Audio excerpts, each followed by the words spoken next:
is not the, you know, everybody's gabbing on about lag and all the rest of it. Forget all that.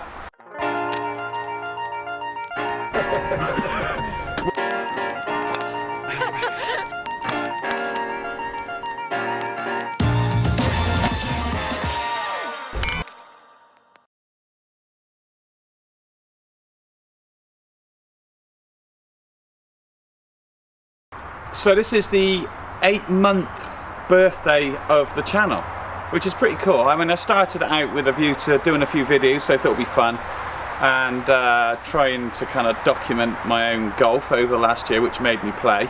Oh, do you like these, by the way? So if they tinkle, sorry about that. So yeah, so what is this? December 2018. We're nearly going into 2019, so I thought I'll answer a few questions, do a quick Q&A, and then take it from there, see how the video goes. It's just a quick one, just to put up the very last one to celebrate 8 months of the channel being open. Alright, so I'm going to dig into some questions now. The first one I've got from a fairly new subscriber called Sam Ovi. Samiriu.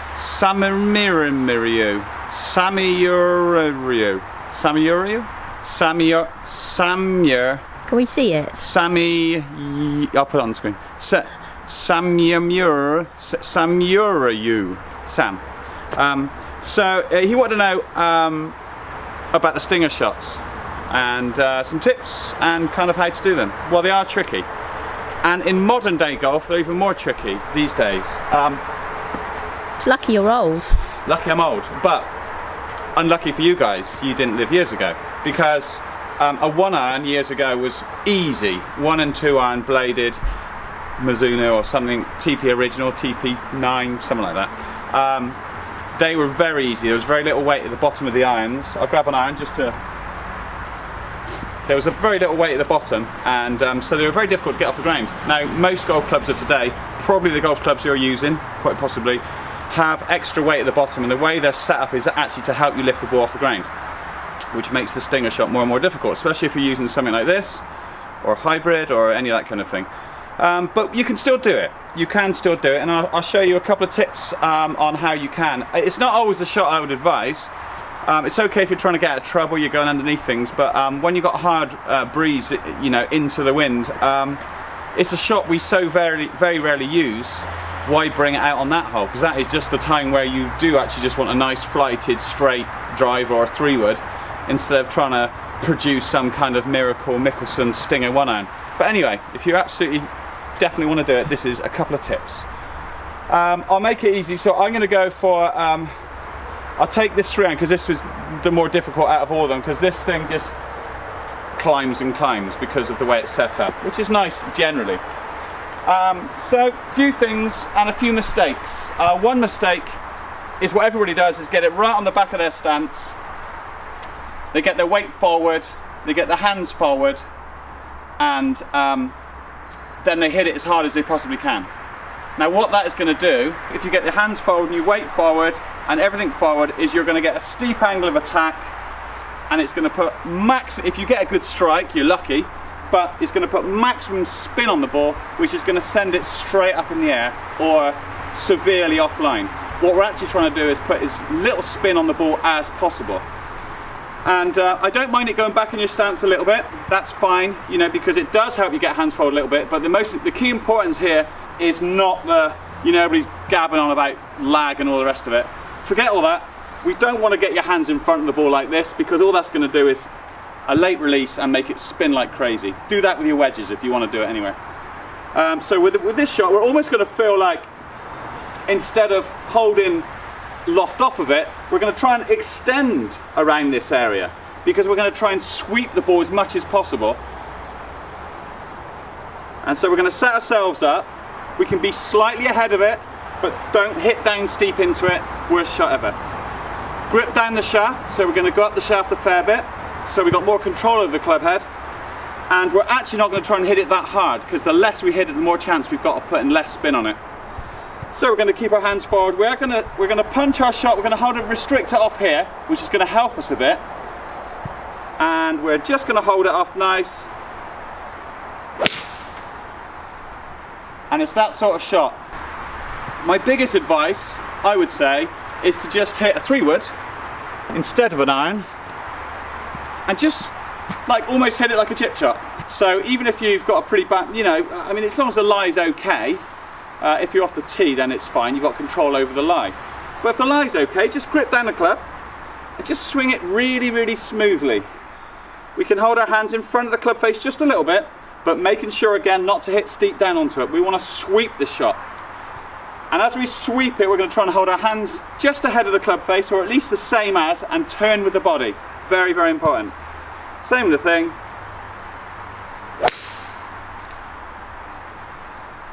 And that's gone off pretty straight and low. So you know, you're fine, but you've got to work on this shot. You've got to try and get into the bay as many times as you would a driver if you're going to start playing that shot. Everybody's swing's very different. Some people are very steep, some people are very shallow. They do have difficulty getting it off the floor, so you have to work out which one of those you are. Maybe work with your PGA Pro and see if you've got that in the locker. You might have it naturally in the locker, so good luck with that one, and thanks for summary for the question. Is what's in my bag. So I'll just really do a quick one of those. Now I've got to say, I'm generally not too big a kind of tech geek, although I've been getting better over the last year or so because nice people send me bits and pieces. But I'll start off with, I've been using the Titleist CB 716s. So I didn't change to the 718s, but I might change them over the beginning of next season, so it's a good time to do this now. As you can see, I've got the Arcos. I use the Arcos system. I'll link above that video. And they're really nice, you know, nice irons. I've gotten really well with them. They little bit worn now, you know, because I've been going about a season with these, and you know, going in from there. So that's the 716s, which is quite nice. They're great clubs. They're consistent. They're not the longest by a long way. I mean, I was trying the M2s, as you saw I'll link it above, in one of the videos that I hired, and they were probably 20 yards further, and I find that in the shot lab as well, that the TaylorMade M2 irons are 20 or 30 yards further than these, but these are very controllable, and I know the distances really well, and they won't go further. You know, sometimes they go less when you miss-hit one, but they definitely won't go any further than what's on the packet here. So I know my irons. I've got. I'll then go for my wedges. Look, got a nice new wedge in there, but that is basically the same as all of my wedges. I've got the Titleist Vokey design. That's the SM4. This is the SM7, which is the closest one I could find to replace it. Oh, nice! Look at that. That is going to be all ready for next season. See that one? And that was the old one. Served me well, so much so I just bought another one. So these are great. They're not cheap, I have to say, but pretty good. So that's the 60. I always carry the 60. I do loads of kind of lob shots with my 60. Every time I get near a green, I always reach for the 60. I just feel like I've got a little bit more spin control with that than anything else, and I know it so well as what I've always done. So there's I'll link above some fun little lob shots and how I play them, and some tips on how to do them above. This is the 54. I hit that 100 yards, and it's a great club. This again, this is the SM4. I bought all these. I bought 5 of these when and I've got rid of the other ones that I didn't need. Not 5 of the same one, all the different lofts, 48 and 56. But I ended up with the 16 and 54. So it's always good to know your numbers. Now then, I'll go through. So that's the irons. Oh, actually, the Vokey, the TaylorMade CB irons. I then go for 4 and 5 in the TMB. So we've got the TMB 716s. I put those in the bag last season as well. I didn't go for, I knocked out the original set. I just like to look at them, and I hit them on the range, and I don't know, 4 and 5 iron. It's just quite nice to have that tiny little bit of extra weight in the bottom. But these do go comparable to the other ones, which is quite nice. I then go into like this little hybrid, which I hardly ever use, but when I do use it, it's really handy. It's a 19-degree M2 TaylorMade. I got that one a year or so ago, and I probably hit it once every 5 rounds. But you know, when you've got a bad line, you really need a bit of loft and a bit of help. That's really good for, or if you're in rough or something, you want to gouge it out. That's a nice little club, that one. very rarely used. A club that I use all the time then is the 3-iron, this Ping 3-iron, which is I think it's called the Crossover. That's an amazing club. If anybody's tried them, you should check those out. They're great. They do a silver one now, which I prefer the dark one, which is why I've kept this one. But that's quite a nice club. Flies well, dead easy to hit, and perfect for kind of long par threes and things. And then I'm into my woods. That's TaylorMade M4. Thank you, TaylorMade. Those guys have been amazing to me over the last year because I tend to be for some reason I tend to crack these woods more than anything I've ever used, but they are really good. They replace them really quickly, and they're great clubs. That's quite a new one actually. I've only had that one a few, maybe a month or two, but that one's pretty good. Still kind of getting used to it. Very much different flight to my other one. And then I've got the TaylorMade M3. I put my weights in the middle to the forward, and flies nice. I'm not so sure about the sound of it. I think the previous, what was it, M1, sounded nicer, but there you go. But this is a nice one. That's the 9.5. I have it set lower, and like I said, I get the weights always near the front, and yeah, it's a great club. I really like it. I've changed the shaft for Alpina shaft, which I quite like. Very nice. And that's, and I got a putter, obviously. And my putter, I use the Ping Answers since 1984, and I changed this last season to a Ping Cadence TR. Looks like a little bloke riding a motorbike. Do you get that or not? This is his crash helmet. I think that's quite cool. But I changed it over because I went from obviously the Answer style putter to this one, which is a mallet style putter, just to change the view of everything. And it really did make a massive difference. Really helped with my stroke, and I started to really hold quite a lot of putts, which is good. And then, you know, got my bag my lucky bag that I've had for a long time. My Titleist one. I've got these stickers from all these kind of tournaments that I've played in. And this one has got to be changed. This is my umbrella I got from Padrina Golf umbrella here. My lucky umbrella. The only thing it's not lucky for, and that's keeping you dry. Look at the state of it.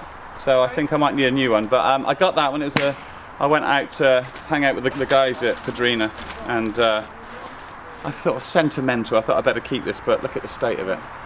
So that's no good. Anyway, that's what's in my bag. Next question. Sorry, I went on a bit on the last one. Get very carried away with these things. But this next one's from Aid 1983. So I reckon he might have been playing a little while. That's a kind of a good vintage year. But he enjoyed the warm-up routine, which I had, which I think I did last week, maybe. I'll put a link up here. You can check it out. It's my warm-up routine, and it's what I would do every time I go out to play. It's only 25 balls, and it only takes. Oh, it can take 10 minutes, so, but it's nice to go through all those shots. Now, I found that routine, I've been doing the same thing because I always didn't like the idea of going to a tournament and hitting 2 hours of golf balls before I get out on the course. As soon as I get out there, I feel tired and I'm almost unenthusiastic about hitting shots. So I try to get it down as low as possible. I stole the initial, the no care 8 irons that I start off with, where I just hit them, I don't care where they're going, just a swing, putting no pressure on it. I stole that from Tiger Woods when I saw him play at Bay Hill in when he was 16, so that was a few years ago, and he still continues to do that to today. So he still does those 8-iron warm-ups and then goes through his routine. The routine's slightly different. I mean, they've got all day long, and you know, they've got endless amount of golf balls, so so their routines are a little bit different to ours. But there again, they're working out all day and they're in the gym, so they can, you know, it's easy for those guys to maintain fitness throughout their round anyway. So thanks for that, Aid. That was, you know, basis of that one. Check out the warm-up if you want to do it. Dead simple, and I would advise everybody to do it before you go out every time you play, to save injuries and, you know, to end up playing better golf. Next one, I think this is going to be the last one, because it's already going on, but I will do another Q&A in the new year. This one's from Marco D. Okay, that's a nice, sensible kind of Twitter name. Easy, Marco D. Now he said they enjoyed the video. Thanks, mate. That's cool. On the Mark Ball, the biomechanics lesson that I had a couple of weeks ago, and he just wondered what his advice was to me going forward with my golf swing. Pretty simple. I'll show a quick demonstration. Okay. So, inherently in my golf swing over the years, I have. When I started out playing golf, I used to watch people like Greg Norman and those guys back in the 80s. They were like, you know, I used to love their swings at that time, and it was all about a very wide, long arc, and taking the clubs, taking it back up, and it was very much my problems were developed in that way. So what I would do is take the slide, instead of turning with a wide, long arc, I would go with it, and to give myself width, I would go this way and over this hill, and sometimes even do that. So, especially under pressure, if I wanted a really big tee shot, my idea of a big tee shot is a wide arc for more spin, getting width, if you've ever heard of that. And so I would do this, and I would go off the ball, and I would go over this area. So then what I've done working with my coaches, Tim Hoare, Tom Motley, and Gary Heinschel, over the last year, I've tried my best to lock this hip in, and I find it very difficult to turn my hips but also not do that, because my idea of turning hips would be going this way. So what I've done with those guys is, the only way I could come up with it is kind of locking this leg to turn the hips, which would get my idea of centralising around the golf ball a little bit better. But then it started to overdo it and locking that leg out, and I would get stuck back there.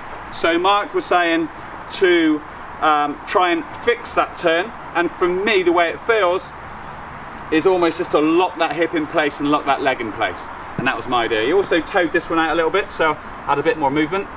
So it's pretty simple. Instead of going like this, he was telling me to fix it a bit more and go like this. And so now, after the work I've done over the last few weeks, hopefully, I go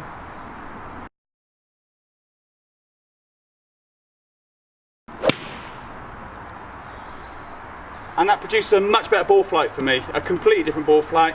I used to have to use a lot of hands to recover my golf shots because I got so far off the ball.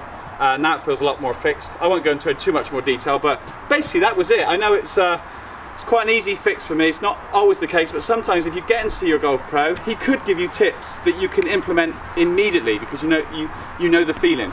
Sometimes it's really difficult and it can take a year and longer.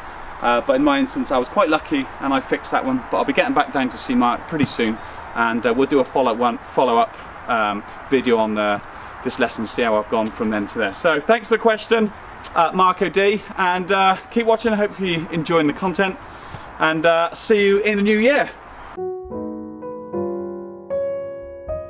So another question that I've been asked is, who's the crazy person taking the Banksy video? Not crazy though, they wouldn't have said crazy.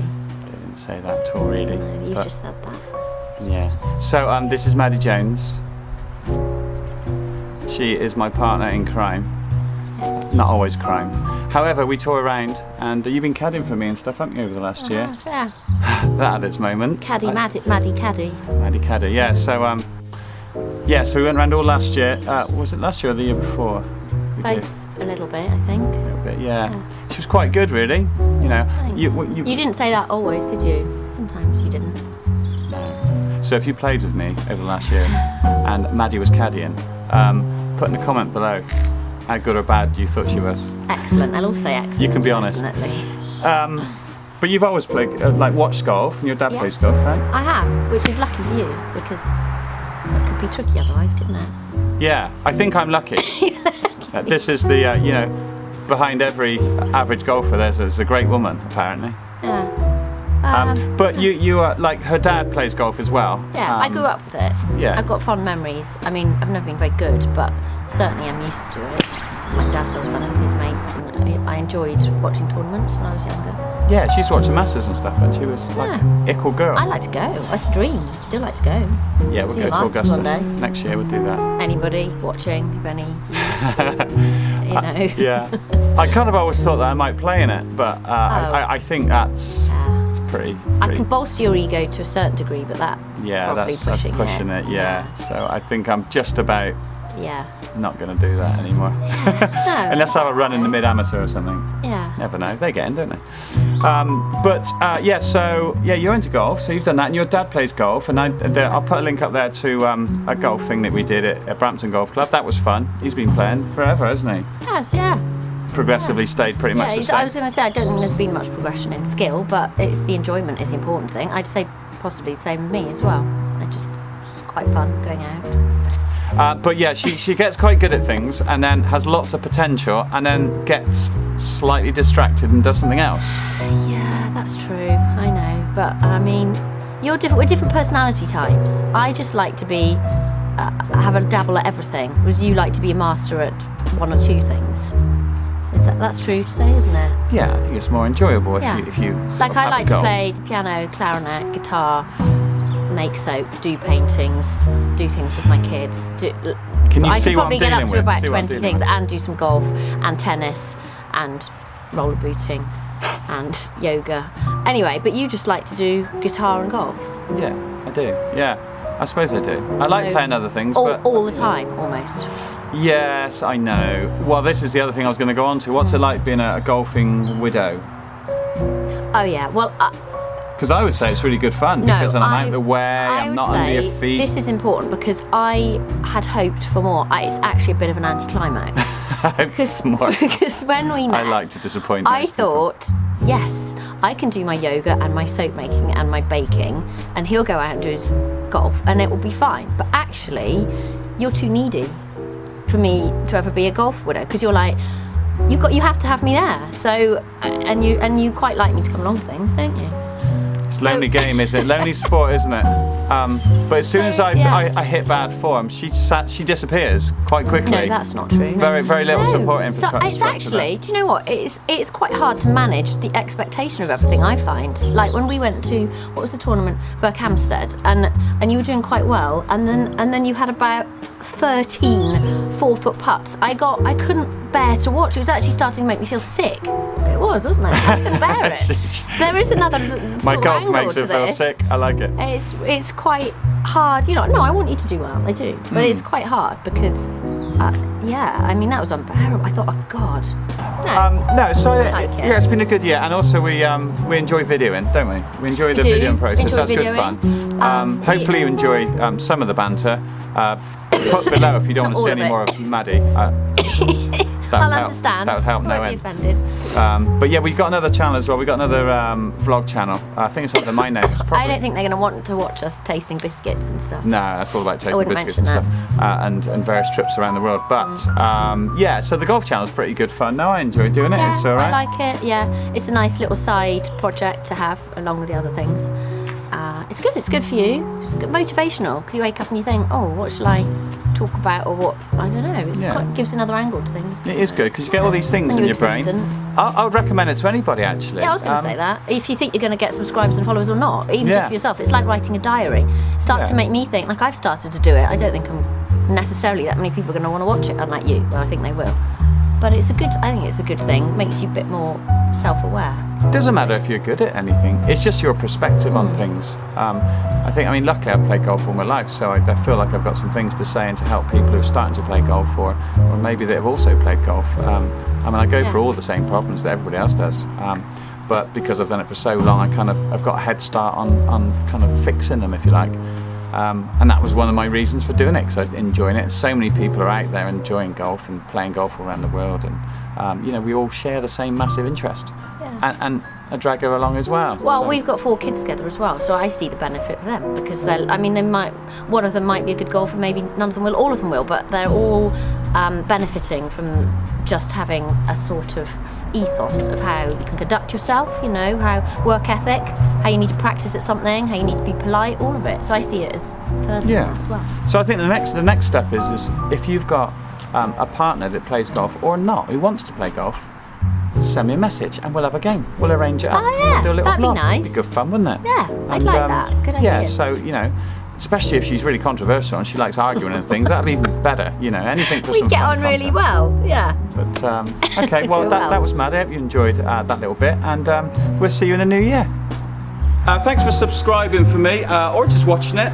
You know, it's fine either way. I'm glad someone's out there either enjoying the content I'm putting out, or maybe learning some things.